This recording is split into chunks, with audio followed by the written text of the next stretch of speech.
आदरणीय साथियों, देश में महंगाई बढ़ती जा रही है।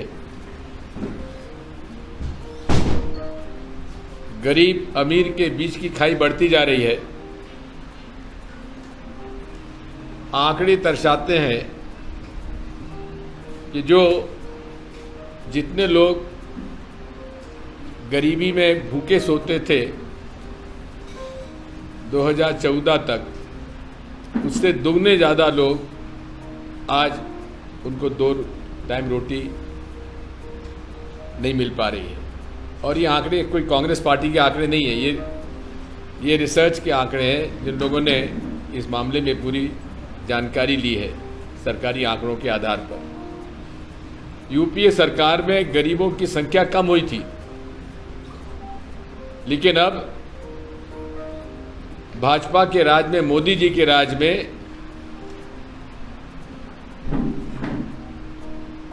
गरीबों की संख्या बढ़ गई और गरीब और गरीब हो गया और अमीर हो गया।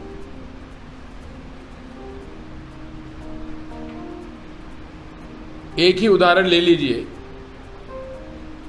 कि किस प्रकार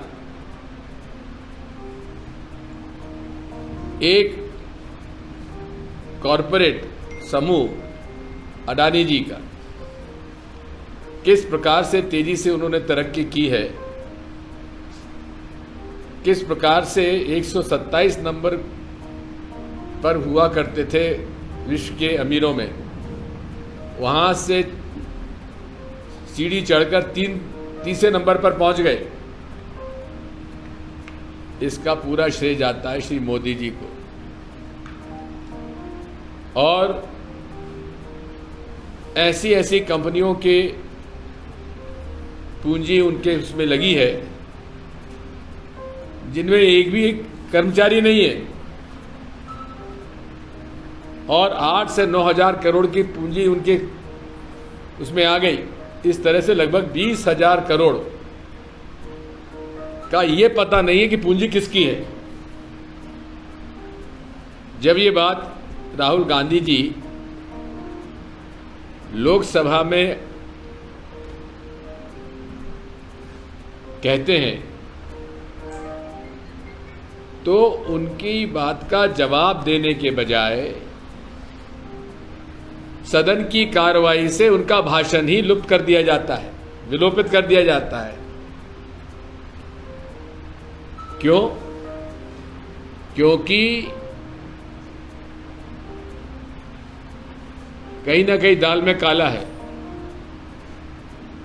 अगर मैं कहूंगा चोर की दाढ़ी में तिनका है तो लोग बाग भड़क जाएंगे कि मैं किस दाढ़ी की बात कर रहा हूं। इसलिए मैं कह रहा हूं दाल में कुछ काला है, जिसकी वजह से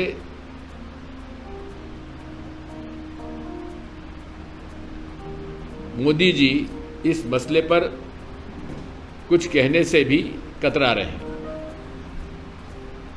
क्या कारण है कि हम लोगों ने संयुक्त संसदीय समिति की मांग करी कि इसकी जांच होना चाहिए। इतना बड़ा घपला हो जाए जहां की 10 लाख करोड़ जनता के पैसे का घाटा हो, नुकसान हो जाए। लाखों लोगों को जिनकी LIC की पॉलिसी ली हुई है, जिनका बैंक में पूंजी जमा है, उन सब की जीवन की पूंजी, कमाई हुई पूंजी आधी रह जाए। इस पर क्या जांच नहीं होना चाहिए? 7 बार भारत की आज़ादी में JPC संयुक्त जांच समिति का गठन, संसदीय समिति का गठन किया गया और यही हमारी मांग थी कि जांच होना चाहिए। सामान्य तौर पर सदन की कार्रवाई चलाने की जवाबदारी सरकार की होती है, लेकिन यहां सरकार ही सदन नहीं चलने दे रही थी।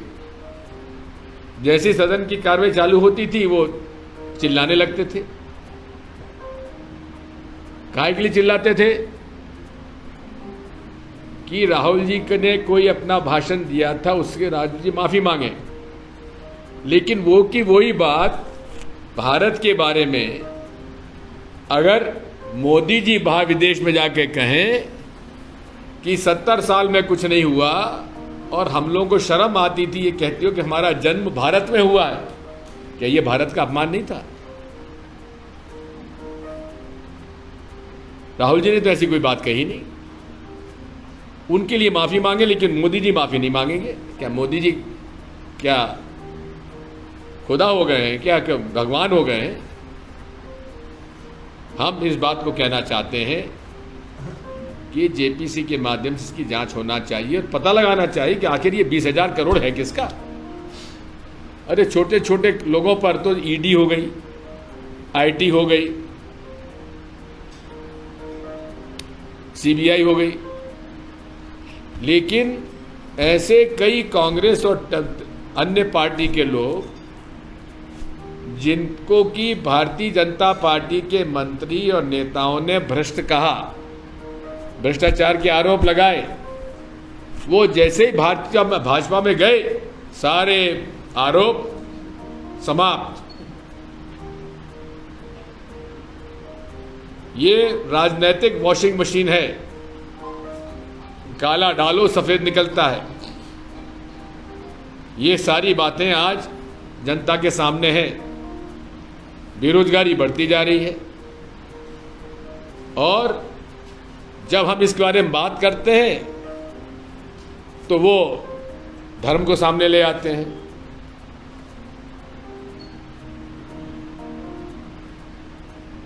हम लोगों ने कभी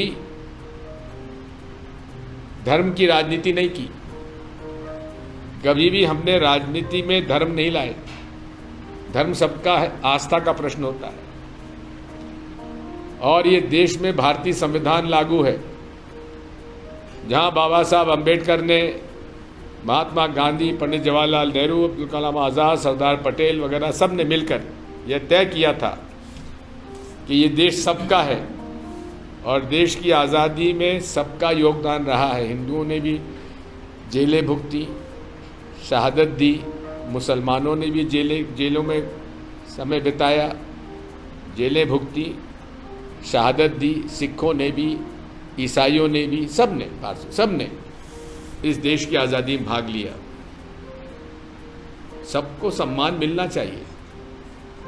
ये आस्था का प्रश्न है, धर्म। इस आस्था में किसी को साथ भेदभाव नहीं होना चाहिए। हमें तो ये भाजपा से पूछना है कि महंगाई क्यों बढ़ी? गैस की टंकी 1200 की क्यों हो गई? पेट्रोल 100 के ऊपर कैसे हो गया? डीजल 100 के आसपास कैसे पहुंच गया? खाद के भाव क्यों बढ़ गए? इसका कोई जवाब नहीं। और उसमें जय श्री राम का नारा लगा देते हैं, सीता जी को छोड़ देते हैं। महिलाओं के प्रति इनका हमेशा नजरिया दूसरा रहता है। आरएसएस में कोई महिला प्रवेश ले सकती है क्या? या प्रचारक बन सकती है क्या? ये सीता जी को छोड़ देते हैं। इसलिए हम कहते हैं श्री राम नहीं बोलो, जय सिया राम बोलो, सीताराम बोलो। इसमें क्या ऐतराज है? पूरे प्रदेश में भ्रष्टाचार चरम सीमा पर है। मंत्रियों की दादागिरी चल रही है। कोई छींक दे तो उसके ऊपर भी मुकदमा दर्ज, कोई उनके खिलाफ बोल दे तो मुकदमा दर्ज। और मुकदमा क्या? 151, जिसकी जमानत तत्काल होना चाहिए। जमानत के लिए जब अर्जी लगती है तो एसडीएम उठ के चले जाते हैं, केस नहीं सुनते, जेल भेजो। अनुसूचित जाति जनजाति अत्याचार अधिनियम का दुरुपयोग किया जा रहा है, झूठे केस बनाए जा रहे हैं। अरे हम भी मुख्यमंत्री रहे, मंत्री रहे, मेरे कार्यकाल में 10 साल तक मेरे राघोगढ़ विधानसभा सीट का एक भी भाजपा का मतदाता का सपोर्टर कोई ये कह दे कि उसके साथ मैंने अन्याय किया हो।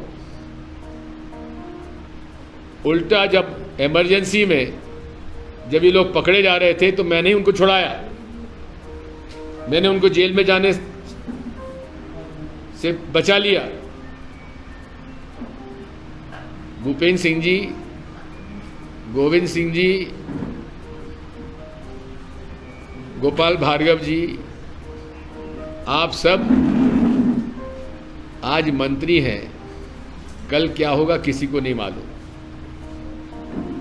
हमेशा याद रखिए, ये कुर्सी किसी की सगी नहीं होती है। जिस दिन कुर्सी पे उससे उतरोगे तब आपको आपका क्या हश्र होगा, आप इस बात को समझ सकते हैं। आपने जो परिपाटी डाली है और इनके सबके जो उस्ताद हैं वो नरोत्तम मिश्रा जी हैं, दतिया के गृह मंत्री। अरे इनके गृह मंत्री कार्यकाल में सैकड़ों उदाहरण है जहां की भाजपा के लोगों ने, इनके समर्थकों ने पुलिस के कर्मचारी अधिकारियों की पिटाई करी है। एक जो हमारा पत्रकार भूपेंद्र सिंह ने एक वीडियो, उस समय जो धरना हो रहा था खुरई में, वो क्या नाम, रातड़िया नाम उसका, नहीं, वो एक जो भाजपा का नेता जो धक्का मार रहा है, रोकड़िया, प्रवीण रोकड़िया, वो भाजपा का नेता पुलिस को धक्का दे रहा है, हाथ उठा रहा है, उस पर कोई मुकदमा दायर नहीं हुआ। और जो लोग वहां पर शांतिपूर्ण ढंग से प्रदर्शन कर रहे थे उन पर 307 का केस, 326, 324। क्या ये न्याय है? अरे ऊपर वाले से भी डरो भूपेंद्र सिंह जी।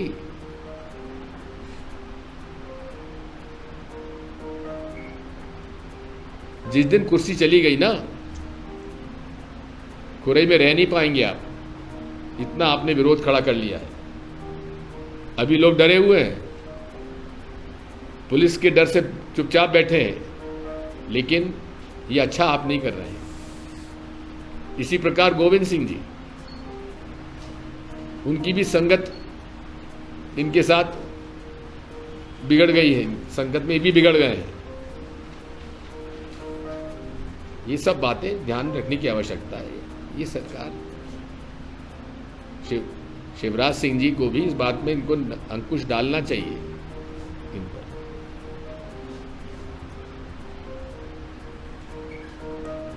पूरे प्रदेश में अराजकता फैली हुई है। अब बुरहानपुर का प्रकरण ले लीजिए, वहां खुले रूप से जंगल कट रहा है, लकड़ी कहां जा रही है? अरबों रुपए की लकड़ी वहां से चोरी जा रही है। बाहर प्रदेशों से लोग बाग खरीददार आके वहां से ले जा रहे हैं, ट्रक भर के ले जा रहे हैं, ट्रैक्टर भर के ले जा रहे हैं। वन विभाग अधिकारी क्या कर रहे हैं, पुलिस कर्मचारी क्या कर रहे हैं? सबकी मिली भगत है। वन विभाग के अधिकारियों का पर बीघा पर एकड़ हिस्सा बना हुआ है, और जितनी लकड़ी बाहर जाती है उसमें उनका हिस्सा है, मेरा यह आरोप है। और जो लोग जंगल कटाई को रोकने की मांग करते हैं उन्हीं पर केस बनाए जा रहे हैं। 3-3 दिन तक आदिवासी महिलाओं ने भूख हड़ताल की वहां के जिला कलेक्टर के दफ्तर के सामने, लेकिन शर्म आना चाहिए वहां के जिला कलेक्टर को कि वो भूखी प्यासी आदिवासी महिला बैठी नहीं, उनसे बात करने तक की उन्होंने आवश्यकता नहीं समझी। ये प्रशासन एक स्वच्छ प्रशासन का ये अंग नहीं है। और जो रामराज की कल्पना की बात करते हैं वो रामराज ऐसा नहीं था जो आज पूरे प्रदेश देश में ये बातें हो रही हैं। अनेक प्रकरण ऐसे आ रहे हैं। एक बजरंग दल के नेता ने अपने मुसलमान का नाम रखकर सोशल मीडिया पर एक भड़काने वाला सोशल मीडिया में डाल दिया। जब पकड़ा गया तो वो भारतीय जनता पार्टी का नेता मिला। पूरे देश में सांप्रदायिक दंगे फैलाए जा रहे हैं और घटनाक्रम एक होता है। जुलूस जहां से निकलना चाहिए वहां से भटक कर मुस्लिम मोहल्ले में जाता है, पत्थर फेंकते हैं और दंगा शुरू हो जाता है। महाराष्ट्र में हुआ, लखनऊ में हुआ, बंगाल में हुआ, झारखंड में हुआ और अब छत्तीसगढ़ में भी हो रहा है। पैटर्न सबका एक ही है, भड़काऊ भाषण दो, एक समुदाय के लोगों के खिलाफ उल्टे सीधे बयान दो, भड़काने वाली नफरत के अंदाज में बात करो। जुलूस निकला, खरगोन में भी ऐसे ही हुआ था। जो रूट था वो बदलकर रूट जबरदस्ती चले गए। पत्थर कहां से फेंके, किसने फेंके, दंगा हुआ, फसाद हुआ, लोगों के घर जले, हिंदुओं के भी जले, मुसलमानों के भी जले, पूजा स्थल पर हमला हुआ। ये सब बातें एक ही तरफ इंगित करती है कि भारतीय जनता पार्टी धर्म की आड़ में इस देश में नफरत फैलाकर इस देश में अशांति फैलाना चाहती है। उसी के खिलाफ राहुल गांधी जी ने भारत जोड़ो यात्रा शुरू की थी। नफरत छोड़ो, भारत जोड़ो। धन्यवाद। सर, आपने एक कार्यक्रम के दौरान बाद में कहा था हाँ। कि अगर सरकार आती है तो पत्रकार सुरक्षा कानून लेके आएगी। बिल्कुल। आपकी सरकार आई, हाँ। लेकिन पत्रकार सुरक्षा कानून नहीं बना। आपकी बात सुनी नहीं गई है, आपने बात रखी नहीं। 15 महीने का अवसर था जिसमें 4 महीने चले गए थे कि कोड ऑफ कंडक्ट लगा हुआ था। हमने एक एक वादा पूरा किया और बिल्कुल हम इस बारे में आज भी साफ कहते हैं कि अगर सरकार बनती है तो कमलनाथ जी की पूरी जवाबदारी होगी, वो हमारे मुख्यमंत्री होंगे और हम पत्रकारों के सुरक्षा का अधिनियम लाने के लिए प्रतिबद्ध। एक और सवाल था, अडानी के अलावा और भी कई उद्योगपति देश में प्रदेश में हैं, तो आप सिर्फ एक ही कांग्रेस एक ही उद्योगपति की बात कर रहे हैं, क्या आगे चल के और भी उद्योगपतियों के बारे में बात करेंगे? आप उनके कोई प्रमाण दे दीजिए, हम चालू कर देंगे। हिंडनबर्ग रिपोर्ट आई, रिसर्च के आधार पर उसने आरोप लगाए, उसका असर इतना हुआ कि जो शेयर 4,500 में बिक रहा था 1100 पे आ गया। आपके पास ऐसा कोई प्रमाण आता है तो क्यों नहीं करेंगे? सर, आपने आज कहा कि मैं भी मुख्यमंत्री रहा हूँ, तो आप 10 साल प्रदेश के मुख्यमंत्री हैं, तो आपको क्या आवाज नहीं था कि आपके विधायक दूसरी पार्टी में जा सकते हैं, सरकार गिर सकती है? आप इतने बड़े, आपको क्या आवाज था कि भाजपा 25-25, 50-50 करोड़ देगी? मैं तो आपसे पूछ रहा हूँ। 25 अपना कांग्रेस का एक आपका मानना है कि आदिवासी जो वोट है वो कांग्रेस की तरफ रुझान रखता है, लेकिन 1 वर्ष से आजादी से अभी तक उनको भाजपा को याद नहीं रही। 1 वर्ष से क्यों आदिवासियों को फोकस किया जा रहा है? मूल रूप से भाजपा की विचारधारा अनुसूचित जाति जनजाति विरोधी थी, है और रहेगी, क्योंकि ये भारतीय संविधान का जो स्वरूप है उसके विरोध है, करती रही है और आज से नहीं कर रही है। सन 50 से जब संविधान लागू हुआ तब से कर रही है। ये आरक्षण के खिलाफ है, ये अनुसूचित जाति जनजाति के उन वर्गों के खिलाफ है जिन वर्गों के साथ सदियों से अत्याचार अन्याय हुआ। तो ये केवल वोट की राजनीति कर रही है। अनुसूचित जाति और जनजाति के लिए जो पैसा केंद्र सरकार भेजती थी, राज्य सरकार देती थी, वो सारा पैसा आयोजनों में खर्च हो रहा है। अभी मोदी जी का, अभी अमित शाह जी का, अभी शिवराज सिंह चौहान का, और अब तो मालूम पड़ा है कि 14 अप्रैल 2023 को ग्वालियर में संविधान और बाबा साहब अम्बेडकर के ऊपर आम सभा आयोजित हो रही है। उस आम सभा में ट्रांसपोर्ट कमिश्नर ने कहा है कि जितनी बसें आप मांग रहे हैं 6.25 करोड़ रुपए जमा कराइए। अब ये 6.25 करोड़ रुपए कहाँ से जमा होंगे? ये आदिवासियों के हित के लिए, अनुसूचित जाति के हित के लिए जो बजट है उसमें से खर्च होता है। खुराई का दौरा आपका दिसंबर में हुआ, फिर जयवर्धन सिंह भी आए, तो अभी चर्चा हो रही है क्या खुराई से कोई आपके परिवार का नहीं, बात यह है हम लोग खुराई से मजबूत कैंडिडेट उतारेंगे और लड़ेंगे और भूपेंद्र सिंह को हराएंगे। जिस तरह से ये हालत है खुराई में कि कांग्रेस का कोई कार्यकर्ता बचा नहीं है, सुनने में ये भी आया था कि अभी कांग्रेस के कार्यक्रम में टेंट भी देने वाला कोई नहीं मिला, तो ऐसे हालात में आप कैंडिडेट कैसे चुनाएंगे खुराई से? आप जिस दिन आचार संहिता लगेगी ना, वो सब निकल के आ जाएंगे। जिस दिन आचार संहिता लगेगी आप देखेंगे कि भूपेंद्र सिंह जी को कितना समर्थन मिलता है या उनका कितना विरोध होता है। खुराई में विकास का मुद्दा तो है नहीं, सभी जानते हैं और कांग्रेस भी जानती है कि बड़ा अच्छा विकास हुआ। किस मुद्दे पर कौन सा विकास हुआ जरा बता दें। कई काम है, मुझे बता दीजिए, आप जरा उनके विकास के काम बता दीजिए। जैसे प्रधानमंत्री आवास की बात कर लें, वो तो उनका है क्या? प्रदेश में नंबर 1 है, प्रदेश में कहीं भी उनके जेब का पैसा है क्या? ये जनता का पैसा है, ये केंद्र सरकार का पैसा भी है, तो जनता की कमाई का पैसा है, टैक्स का पैसा है, उनके घर का पैसा है क्या? राजा साहब, अभी आपने कहा था कि मुसलमानों के मन विरोध में मुसलमानों ने भी देश की आज़ादी में बहुत योगदान दिया है, और अभी जो NCERT कोर्स सारे कोर्सेज से मुसलमानों से रिलेटेड जो इतिहास था वो सारा खत्म कर दिया गया है, तो इसका विरोध कांग्रेस कैसे कर रही है? बात यह है कि ये तो केवल मुसलमानों का नहीं, महात्मा गांधी का इतिहास भी खत्म कर रही है।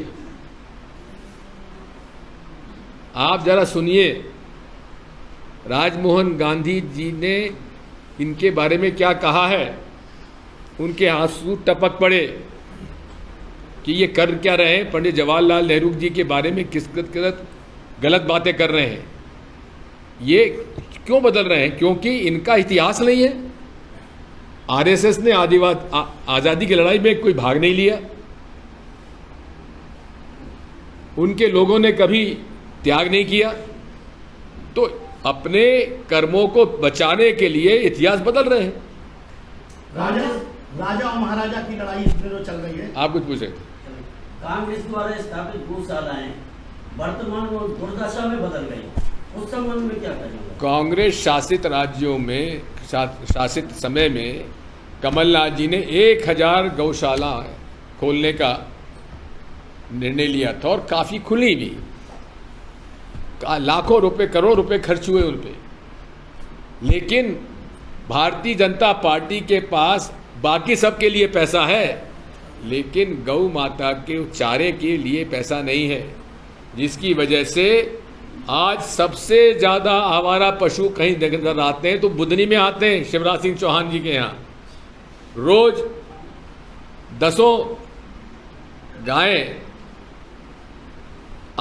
मर रही हैं सड़कों पर एक्सीडेंट में मर रही हैं, भूख से मर रही हैं, तब उनको याद नहीं आती गौ माता की।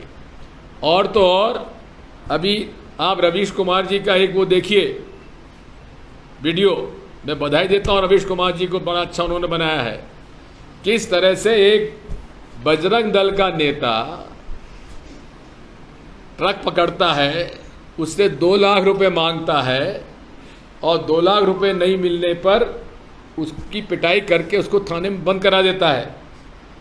भाजपा के केसरिया दुपट्टा डालकर कई ऐसे असामाजिक तत्व इसमें शामिल हो गए हैं जो कि पकड़े जाने पर भाजपा कहती है वो तो फ्रिंज एलिमेंट्स हैं, फ्रिंज एलिमेंट, और RSS तो कहती है हमारा सदस्य नहीं। RSS का कोई रजिस्टर्ड बॉडी नहीं, तो संस्था होती नहीं है, इसलिए नाथूराम गोडसे को कह दिया हमारा सदस्य नहीं है। अरे सदस्य कहाँ से होगा, आपकी संस्था ही रजिस्टर्ड नहीं है, सदस्यता नहीं होती है। राजा महाराजा की लड़ाई चल रही है। अभी राहुल गांधी के विरोध में एक प्रेस कॉन्फ्रेंस की ज्योतिरादित्य सिंधिया ने, उसके विरोध में आपने एक वीडियो वायरल किया, इन्हें गद्दार क्यों लगा। इसके बाद क्या महाराज देखो 1947 के बाद न राजा रहे न महाराजा रहे, तुम कहाँ चक्कर पड़े हो? नहीं, लेकिन चलिए राजा महाराजा नहीं रहे, लेकिन इसको आपकी कांग्रेस की तैयारी तो शुरू हो गई थी, CM बनूंगा, कितनी सीटें विधानसभा में कितनी सीटें आएंगी? देखिए, बहुमत हमारा होगा। नहीं, तो चेहरा कौन होगा? हाँ? सीएम का चेहरा कौन होगा? कमलनाथ, वही है। बिल्कुल वही नहीं रहेगा, है ही। स्थानीय कांग्रेस जो काम कर रही है, ये मतलब अहिरवार बाहुल्य क्षेत्र है, तो क्या आने वाला प्रत्याशी अहिरवार समाज? ये सारी बातें हमारी पार्टी तय करेगी। लेकिन एक बात मुझे बताया है, ये स्थानीय विधायक जी आपके महेश राय जी हैं, ये शपथ पत्र देते हैं तो अपनी संपत्ति कितना बताते हैं वो आप देख सकते हैं। लेकिन